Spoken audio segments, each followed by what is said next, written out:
Welcome to the Remarkable Dentist Podcast with me, Fred Joyal, where I interview amazing dental practice owners digging into their successes and failures, their insights and hindsights, getting their views on where dentistry is going, and discovering what it took for them to become remarkable. Welcome to the Remarkable Dentist Podcast. I'm Fred Joyal, and I'm here today speaking with Dr. Wayne Kerr, a dear friend of mine from way back. He's had an amazing career out in Georgia, and we're going to hear all about it. He has become, in his retirement, a prolific writer, and we're going to hear about that. I'm getting a book every couple of weeks from him. So he's like the Unabomber of dental publishing at this point. This stuff coming at me constantly. So Wayne, welcome to the podcast.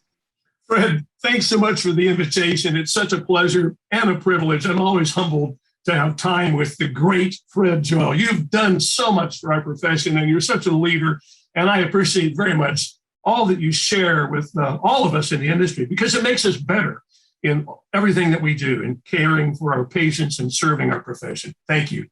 Thank you. You read that perfectly. That was yeah. I always appreciate it when people read what I send them. Why don't they just read it? Why freestyle it? You know, I follow directions very well. So you're a fabulously energetic person and always have been. But so let's go back to the century where you started in dentistry, and tell us how that happened, when and where. So sure. I studied the sciences at Georgia Tech, earning a bachelor's and a master's degree. I fell in love with a classmate. We got married and decided to stay in the Atlanta area so that I could attend Emory University School of Dentistry, which was number 3 in the nation at the time, but unfortunately closed its doors in 1986. Meantime, my lovely wife of 47 years worked for Southern Bell and managed to make up for my many lapses in cash flow in those early days. both during school and afterwards. Both. Sure. Yeah. Yeah. It's important to have an earner when you get started. She married me for my potential. Yeah, she's a visionary, or just very optimistic, right? So what did you do? You started in the suburb of Atlanta, Conyers, right? I did. Which is give us a perspective on that town. Sure. What's that? Yeah, Conyers was a sleepy commuter bedroom community in 1978 because it was on the east side of Atlanta. So when you drive to work in the morning, the sun's behind you. And when you drive home in the afternoon, the sun's behind you. So it was a growing, literally a bedroom community with a good diversity of hometown industry. But the demographics were right for a new dentist. And I was able to open from a cold start before the days of advertising and social media, practice management software, computers, the whole bit. So as you might imagine, I spent my early months pounding the pavement, introducing myself, inviting people to consider me as their new dentist. And of course, because I believe in being a contributor to the community which supports you, and part of my vision was to use my practice as an economic engine to build a better community. And we did that on many levels. I joined many organizations as a volunteer, made a number of early friendships, which turned into wonderful patients of 2 and 3 decades. And I enjoyed a wonderful practice after a couple of years of major challenges, mostly because I had no business skills. Right. Well, of course, there's that, right? So it's interesting because you started in 78 before it was legal for dentists to do any kind of advertising except Yellow Pages. That's you could have a sign, a business card, and a Yellow Page ad. That's correct. And what's interesting is I opened July 13th, and my local Yellow Pages wasn't printed until the following April. So I was actually invisible for 9 months. You missed the 1 year window. So but what's interesting is dentists ask me now, like, what are good marketing strategies? And one of the things I talk to them about is the community engagement strategy, which is exactly what you did. Is like, get deep into the community, meet people, join organizations, bring your team out, get involved in events. And that will grow your practice probably stronger than anything, because it's relationships, right? It is relationships. As you say, friendships that are patience. Yeah. No, you said it way better than I could, but I've always said to have a successful business, you have to have at least three things. One is a product that people need and want, service excellence, but then the ability to create long-lasting relationships. It takes all three of those to have a success in any business. And I think that's maybe intuitively what I did without knowing any better. I don't know. Yeah, you're an outgoing personality. So your reflex was like, look, I've got to engage. I think a lot of people go to dental school back then, especially, and they were like, just go out and hang a shingle that they'll beat a path to your door. And after a couple of weeks of you looking to see if the pathway is getting beaten, you went, I gotta beat a path to somebody else's door here, because that's not true, right? And of course, it was never true. It's still not true. It's very dependent on what you do beyond develop your clinical skills. Now, I'm sure Emory had tons of business classes for you to take to prepare you. Of course. Yeah. So of course. That could be why they went under, is they focused so much on the business side of dentistry, they didn't teach you enough dentistry, right? So, but yeah, nothing, right? That's the sum total of what you had to struggle with the basics of running a business, along with work with your hands all day treating people. So how did that go? Besides Willa supporting you a lot of the time, Not well. In short, I think Kathy Jameson once said that your success is directly tied to the systems that you have in place and how well you manage those systems. And in short, I tip my hat to Kathy. I had no systems, Fred. You proved out the formula. She was right. By that negative demonstration of it. Yeah. And my favorite thing, of course, when I would advertise for a position in my local paper, which came out once a week, hoping somebody would see my little ad, I always said, experience is necessary. Why? Because I had none. So the people I hired would teach me what to do. That did not work out really well. That is really an interesting, ironic twist to that ad, your ad. Experience necessary, yeah, because I am lacking in it. So you better, everybody here better show up with some. Exactly.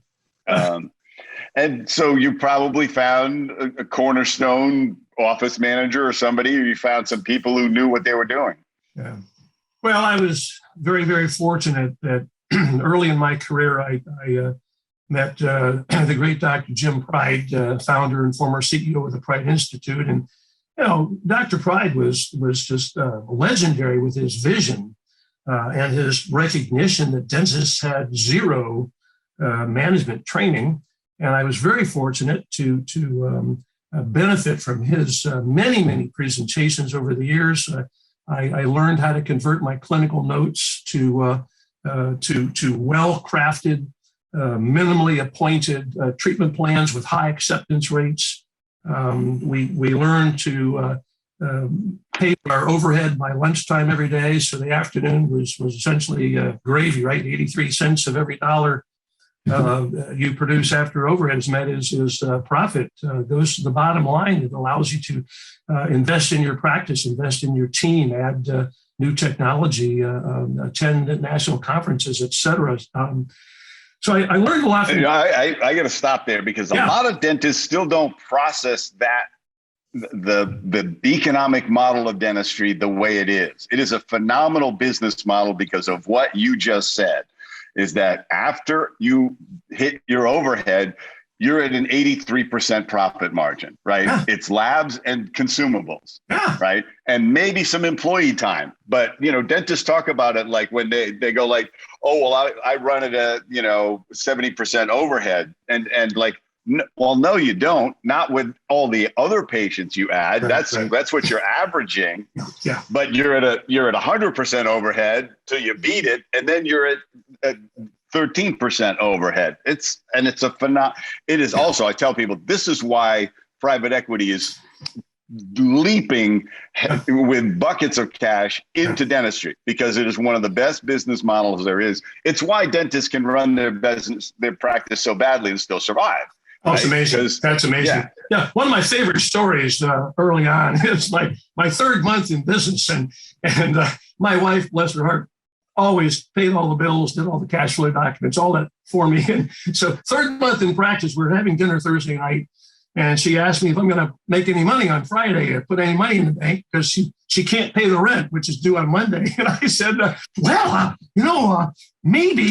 maybe someone will come in with a broken tooth tomorrow and they'll need a crown core bill-up and a crown.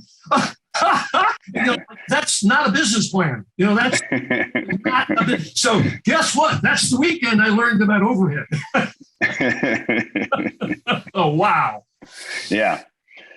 So the Pride Institute, I think I know some of the answer to this, but I love to ask,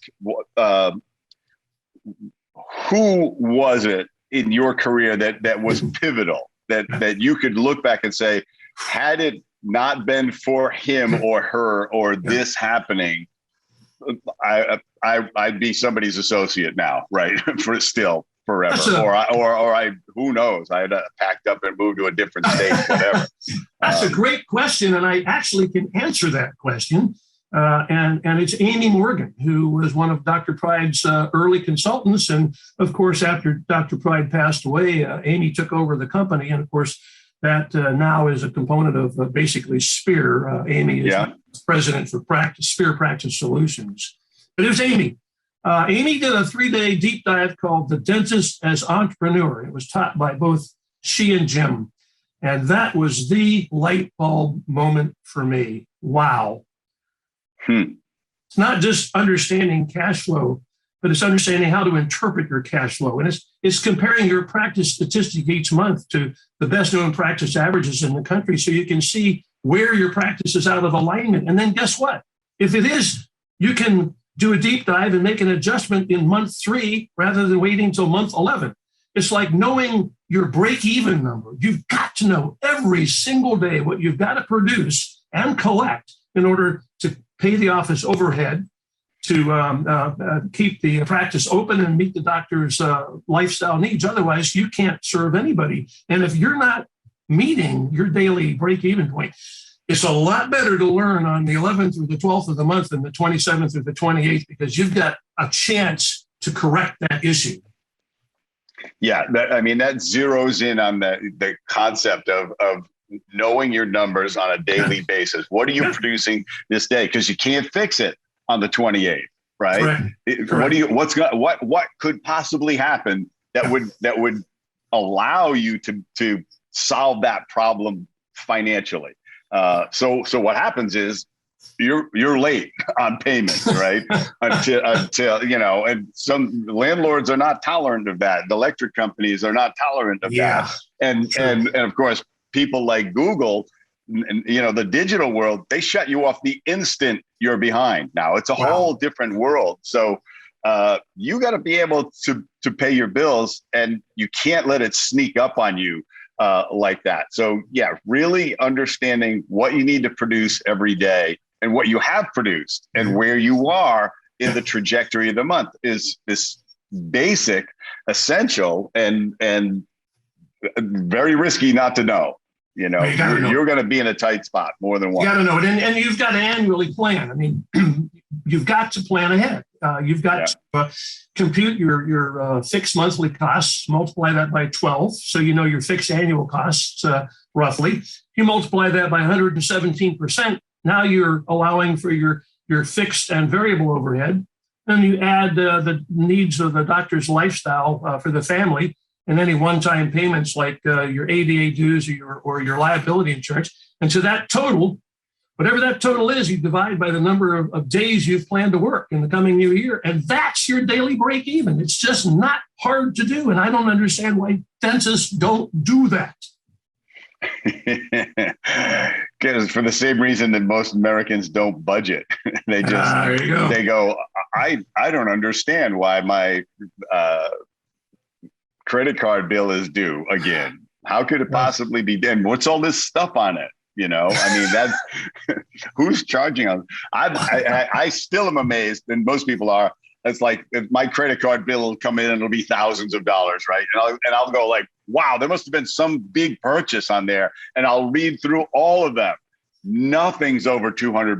Yeah, it's all the little things that are adding just that because we don't use cash. You know, that was the big thing that impacted everybody is, and it's even worse now because all you have to do is touch the phone and you bought something, right? Or yell to Alexa and you've spent money, right? And it's gone from your account, or it's owed as debt. And so it's very hard to develop that discipline casually or just by reflex, because you develop the opposite. You don't think about it because it's out of sight, out of mind. So you have to develop, you have to have a personal budget, for your life. Like where's my life insurance? Where's my mortgage payment? Where's my college fund for my kids? All of that stuff has to be done. And it's the same thing with your business. You have to know what's coming in, what needs to go out, and what do you get to keep. And if I'm falling behind, what do I do? And now that becomes a big question. What do you do when you realize you're at day 16 and you're 20% off goal? What's a dentist do? Well, obviously, one thing you want to have is a team meeting to make sure you're working on your practice, not just in it, and talk through whatever issues. For example, early in my career, guess what? Someone wasn't doing a very good job of case presentation and had a very low acceptance rate. Somebody had to get some consultant time to train, to learn. It was very hard to lay that person off. It was me. Another issue was we had someone who worked a short time for us who had a low opinion of our services, and she decided not to ask people to pay their bill because she didn't think that we were worth it. So that didn't last long. The other thing, obviously, Fred, is you look at your hygiene and you find whether or not you have patients that are currently inactive. You reactivate them on a personal level. You also revisit recommended treatment. One of the things we always talked about in the morning huddle was hygienists. Do we have people coming in today with incomplete treatment? And if so, why? Is it an insurance issue? Is it a financial issue? Did we fail to help them understand the importance of accepting treatment? Let's pull out the intraoral camera and revisit that. But let's get the appointment on the book and resolve the problem for the patient. So those are some things that you can actually do to resolve those issues. Right, and then those are very simple, practical, step-by-step things. It's not like, oh no, what are we going to do? It's like, here's what we do. Start calling people, stepping up, have the whole team step up and say, who's not being treated? What is pending treatment that is not being addressed? Let's address some of it. It doesn't, if you're off, if you're trying to have a $75,000 a month and you're off by 10, that could be 2 patients, that could be 3 patients, and you've made it up. So that's the beauty of dentistry is there's, I actually saw a study recently that said that the average dentist has 110% of what they gross, their gross collections are in pending treatment. Wow. Still sitting at 110%. Wow. And so that's a pretty, shallow well to have to dip into, right? It's like, it's just overflowing practically, and just go over with a bucket. So it's important to realize, and I'm coming from my side. Dentists are always coming to me. It's always come to me and said, we need more patients. We need more patients. And of course, happy to help them find them. But you don't just need more patients. You need to present well, understand, as you say, why are they not accepting? Is it an insurance issue? Is it a financial issue?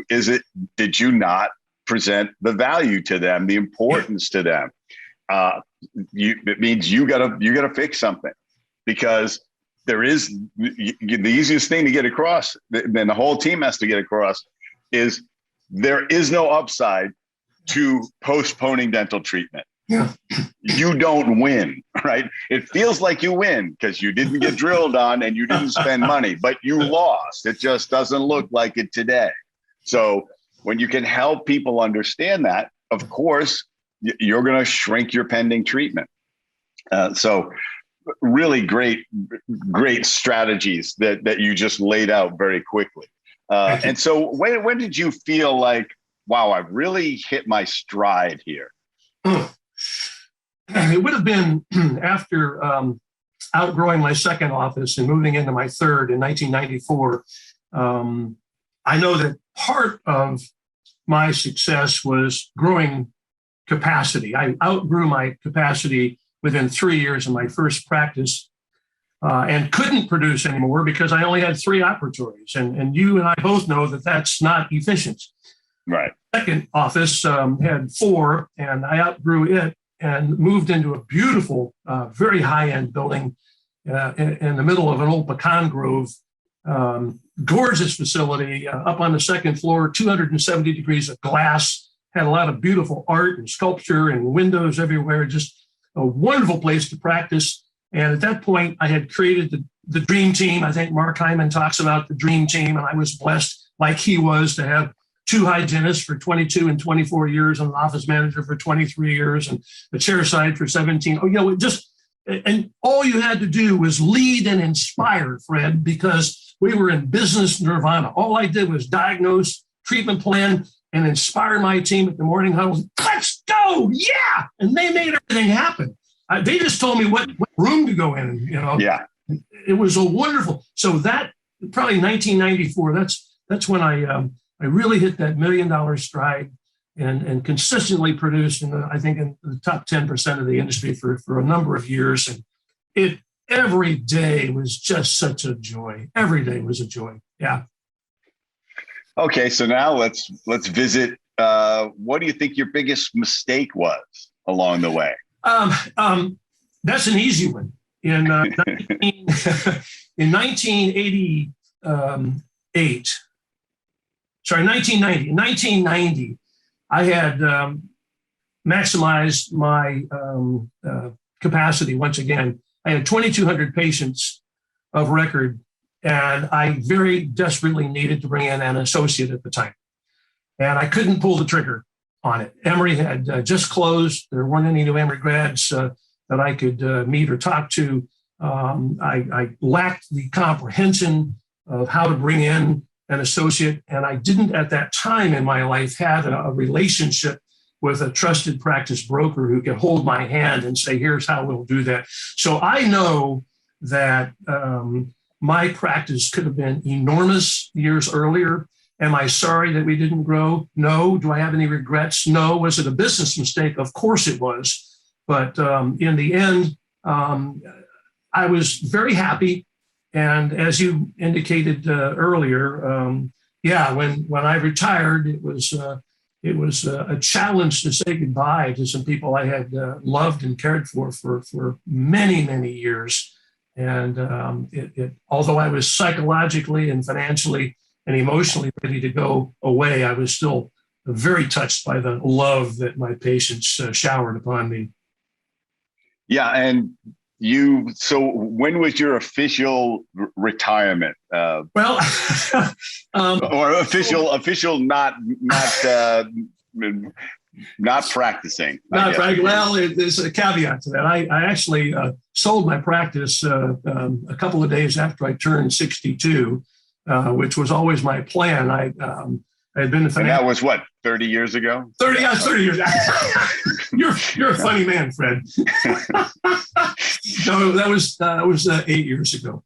But I had a contract to stay with the practice post-sale for 2 years to help introduce the patients of record to the new dentist, who was a personal friend and a very, very excellent clinician. And so I practiced 2 days a week to do that. And that was, that was different when you're not the big guy making the decisions anymore.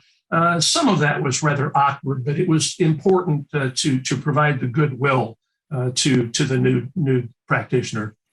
Yeah, I mean, that really delivers the value. When people talk about buying a practice and that dentist wants to walk away, I mean, the data is there that you're going to lose a decent percentage of that patient base.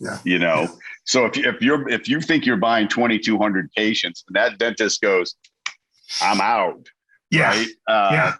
It's not 22 anymore. It's 15, maybe. It could be 1,000. It could be disastrous, right?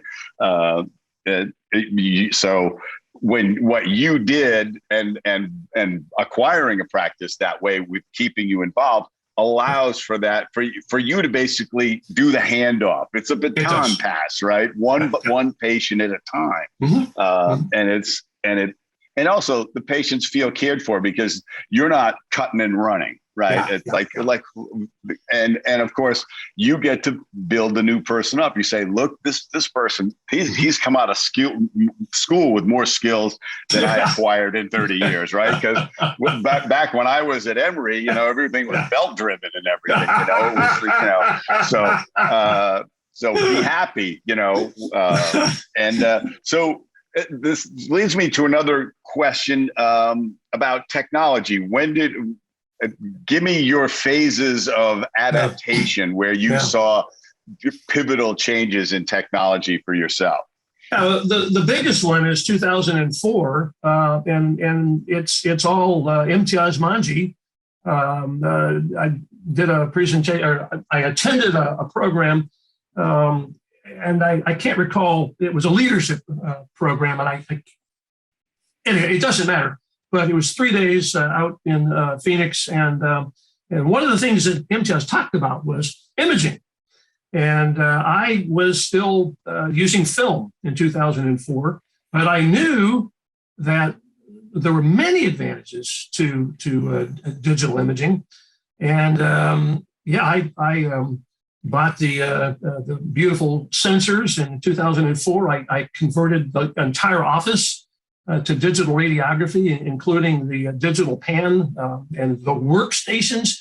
My gosh, Fred, putting the workstations in the operatory, I just lacked the vision of what that would do from a point of productivity and efficiency. When you're sitting there with your hygienist and the hygienist says, 6 months from now is ABC, and you have these three choices, which day would you like, and kind of thing. And that appointment is made before the patient leaves.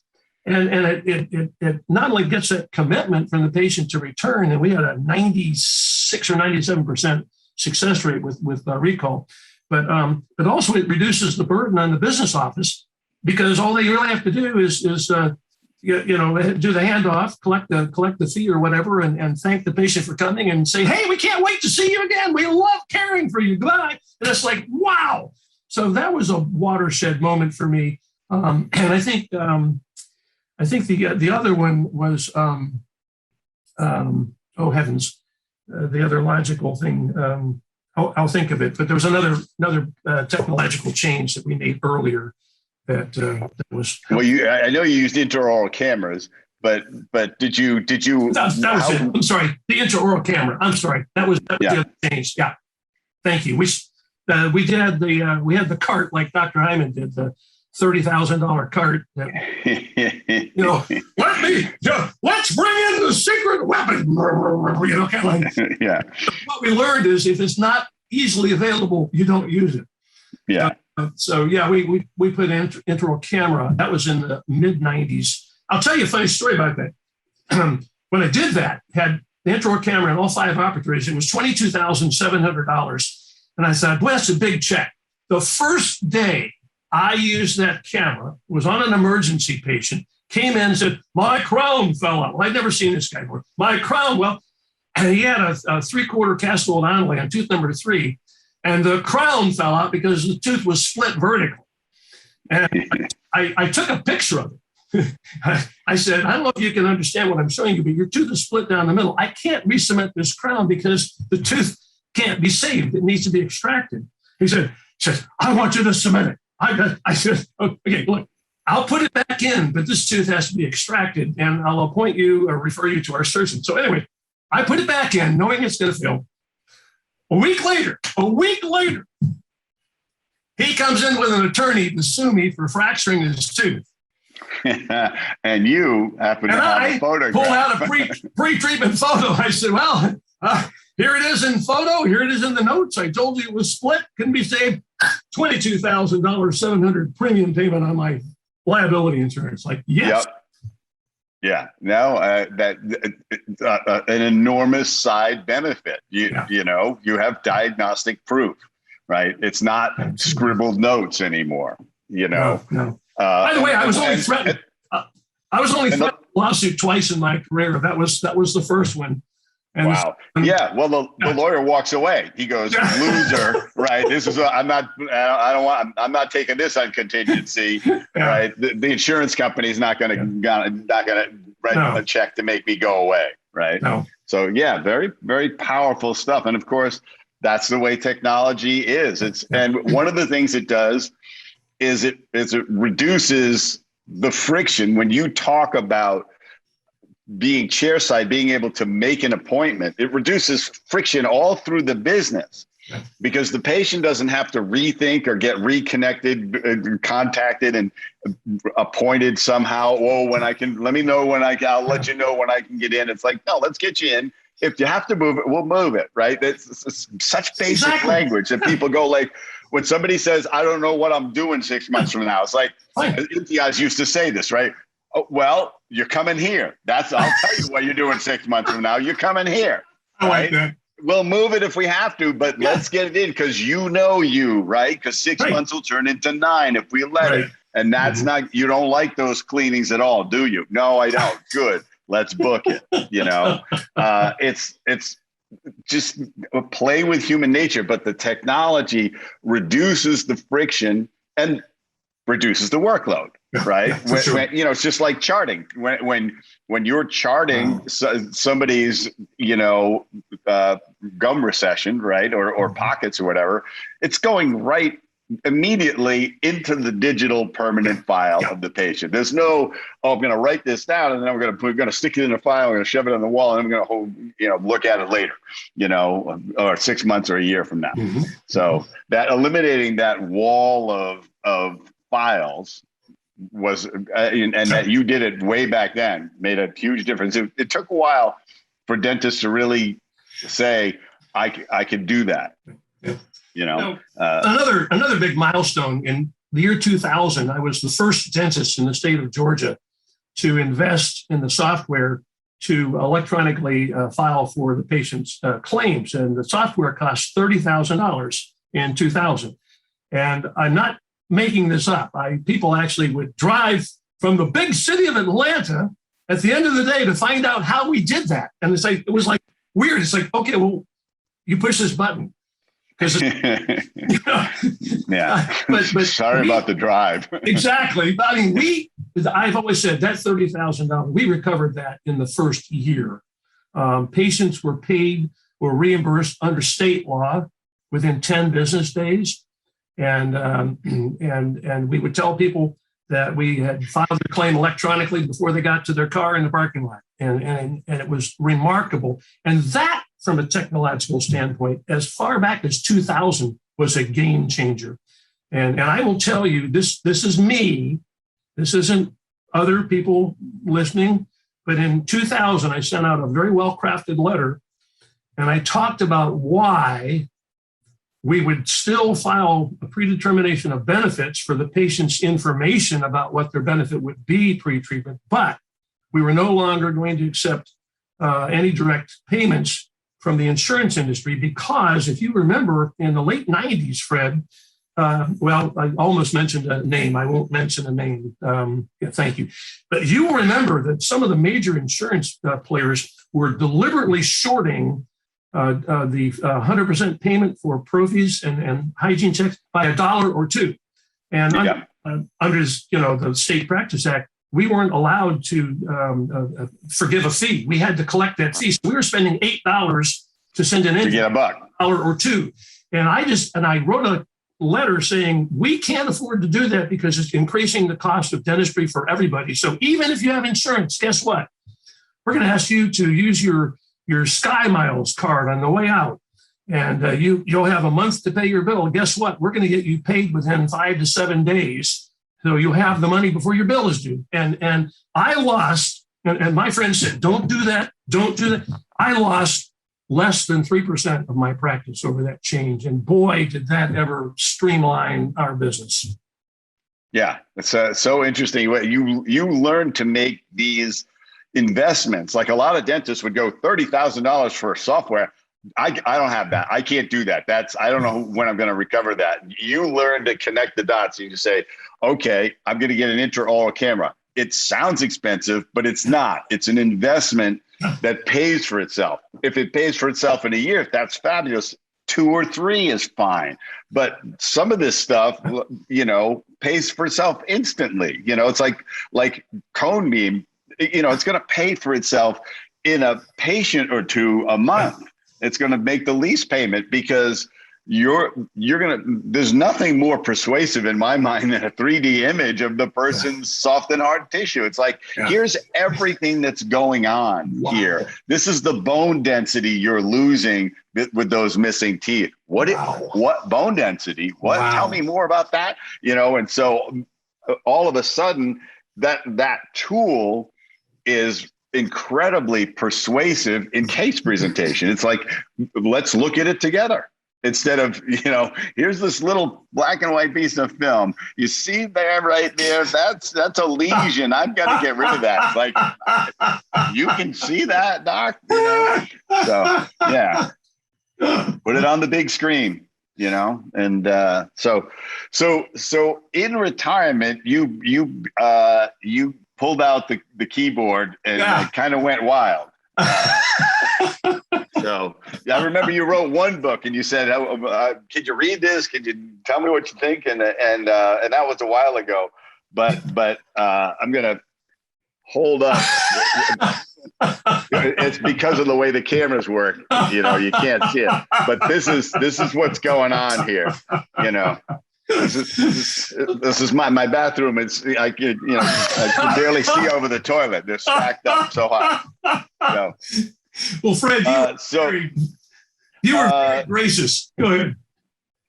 And encouraging you, but you've just put out some great volumes. I mean, there's big success for small business, a primer for the entrepreneur, wise words from lessons learned. When life needs a sticky note, it's okay to be square and otherwise platitudes.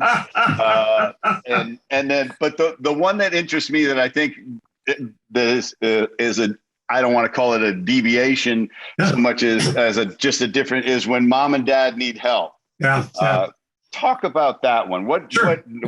That's, I think, we're all going to face it if we're not facing it already, Wow. So. Well, let me digress just a bit, Fred. First and foremost, I really do want to thank you because you graciously edited this book for me in 2019 with very on-topic remarks. I mean, you're bestseller twice over with Everything's Marketing and Becoming Remarkable, and the time that you shared making my book better was beyond generous. And I have, like you, I know you just sent books to Mark Hyman, for example, for UNC. I've given away hundreds of copies of this book to dental students in a number of schools because I want to shorten their learning curve to success. And that's just to the reason I just, first of all, to the audience, if you're writing a book, don't call me and ask me to edit it. Okay. There's a short list of people that I'll do that for. It's a big ask, right? Wayne is a really good friend and somebody with a great message. But I was paying it forward because Linda Miles did the same thing for me with my first book. 20 pages of notes she came back with on my first book. She made it 20, 30% better. And that's a big deal, right? To sit down and do that. Because to ask somebody to read it and say, tell me what you think and write a blurb is a big ask, right? But to come back, and that's all I asked her to do. And then I said, would you, I would love it if you wrote an introduction. And she was like, oh, I would be so honored. Honored? I'm the one who's honored. What are you talking about? Agreed. If you, we know Linda Miles, so the younger audience, she's an icon in the industry. She and Kathy Jameson basically invented patient communication, right? And refined it in such powerful ways. And still teach it. I still have every one of Linda Miles's VHS videotape from training. She's threatened to buy it back for 3 times what I paid for it. Just to get it off the market. She's a dear. So to answer your question, so here's what happened. I had a phenomenal beginning to 2020. And on the 15th of February, I was in your town teaching 200 dental hygiene students some of the board review information for their national board. On the 20th of February, I was presenting for Ted Boris at the Chicago Midwinter meeting, and I was looking forward to Hinman. And I know that on the 11th of March, Hinman decided to cancel the 2020 meeting, and now we know why. And 2 days later, the happiest place on earth, Disneyland, locked its gates. And I don't know what was going through your mind, Fred, but I will tell you, I struggled enormously to grasp what was happening. And like everybody else, within the span of 2 to 3 weeks, every professional obligation on my calendar was just gone. It was just gone. Yeah. And sitting at my computer one day, staring at a blank screen, I thought, I need to change my attitude. And that's when I pulled out a handful of sticky notes and I started writing little notes to myself. I'm thankful for the roof over my head. I'm thankful for the food on my table. I'm thankful for my health and for the health of my family. And I would post these sticky notes all over the wall where I could see them. And it was such an uplifting experience that I thought, I'll share this with others. And that's what I wrote, When Life Needs a Sticky Note, which has little exercises in it. Well, during that time, as I sent this book out, and I took the sticky notes off the wall, I found that those notes could be easily categorized into 4 topics: money, family, stress, and loving your life more. And on the topic of money, very simply, it was crystal clear. If we spend more than we make and fail to live within our means, we put the health and safety and security of our family at risk, and we can't do that. And anyway, we talked about spending time with family, and part of that was the fact that a lot of people died in 2020, and a lot of those people died without a will. And if you die without a will, and you're a single parent, and you have children below the age of majority, guess what? Even if you have a brother Billy or a sister Sally, if you don't have a will saying that Billy or Sally will raise my kids, the state is going to put your kids in foster care. And that really hurt.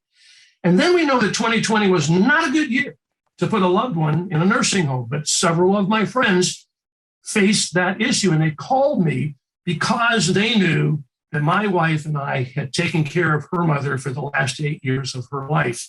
And I thought, if these friends are having these issues, other people are as well. And so When Mom and Dad Need Help is a simple primer with very clear and concise steps, advice, things that are very important to consider if you're faced with caring for a loved one, especially if that loved one is moving in with you. But the point of the book is to remind people that if you have never had a conversation with your parents or loved ones about how they plan to age in place or what they might expect from you, pick up the phone, invite them over for dinner, fly to wherever they live, have a weekend, but start the conversation. Mom, Dad, we love you. We know 2020 was crazy. And we want to know how we can help you as you move into your later years, your golden years. What do you anticipate from us? And it asks those questions, and it's not an easy question to answer, but it also talks about the importance, Fred, of us creating a file of important papers, things like if something happens to me, and I lost 3 good friends to sudden cardiac arrests, and all 3 of their spouses were professionals in their own right, and not one spouse had ever been in the dental practice, knew nothing about it, had no software access. You know what happened to them. Right. You know what happened. And so it's inherently important that we protect our immediate family by cataloging various points of information, such as our programs, our passwords, who do we bank with? Who's our insurance agent? Do we have a safety deposit box? So what's the number? Who can sign into it? Where's the key, for crying out loud? Just put together information, right? What's the password? Where's the key? Right. Exactly. What's the combination to the safe? Where are the trust documents if you have them, which you should have, right? Where's the documentation for the life insurance? Where is this stuff? Right. Where is and it goes to another level. I'm sure you understand this as well. Is where's your advance directive? Where's your parents' advance directive? Where's your spouse's advance directive? Because sometimes we don't die. Sometimes something horrible happens, and somebody else is going, I don't know if he wants a do not resuscitate or not.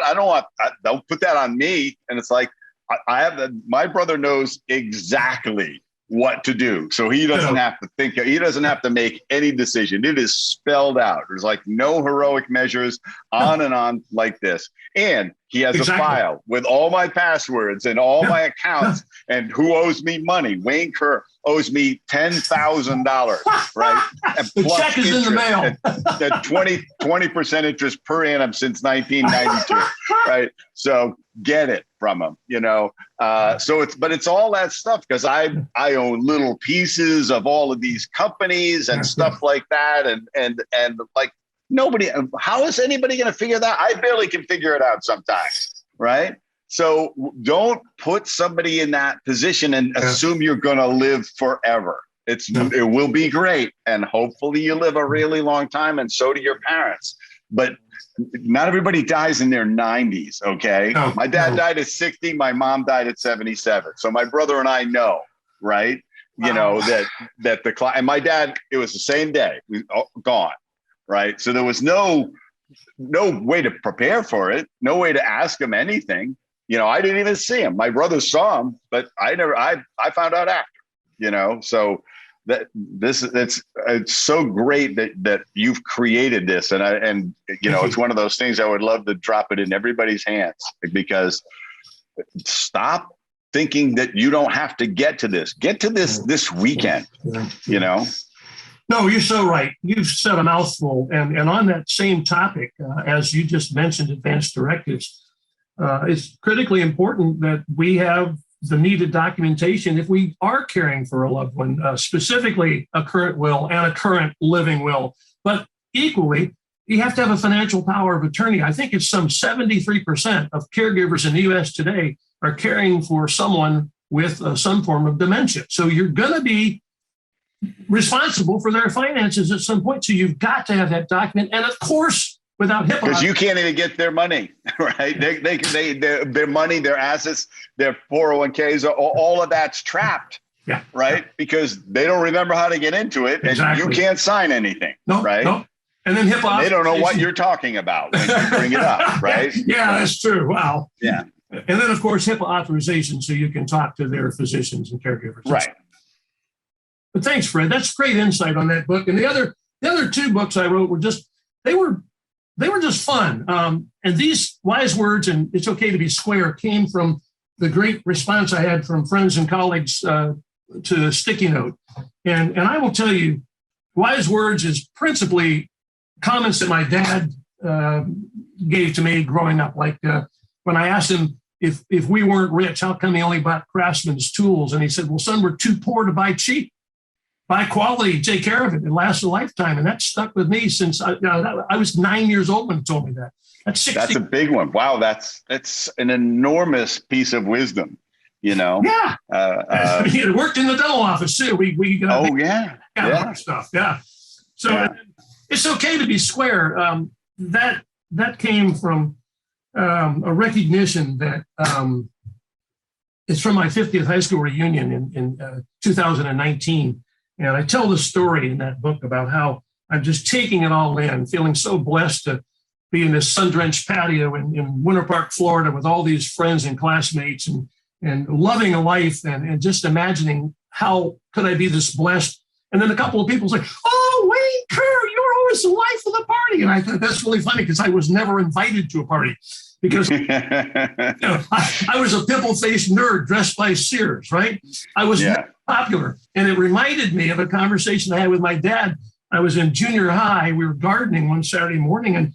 And I told my dad, I said, I don't like being a square. I want to be cool. And Dad asked me, well, why do you want to be cool? I said, I don't know. I just want to be cool. And he said, well, does that help you get better grades or get into the college of your choice or marry the woman of your dreams or whatever? I said, no, and Dad said, son, it's okay to be square. And it took a long time to assimilate that. But indeed, the message there, especially in 2021, especially with what we've been through in this country, especially with kids not having social interaction with their peers at school, et cetera. It's so important to accept yourself for who you are and not try to be something that you're not. And worse, don't try to live the life that someone else thinks that you should live.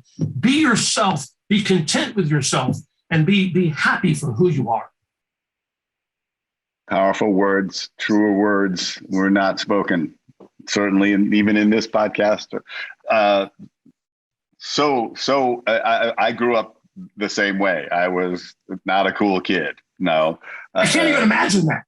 No, I was incredibly shy growing up and going to an all boys school did not teach me how to talk to girls. That's for sure. But anyway, those are just beautiful messages. And I'm so glad that you've created those and books for everyone. Cause those you're not going to get rich off those books. Those are the gifts.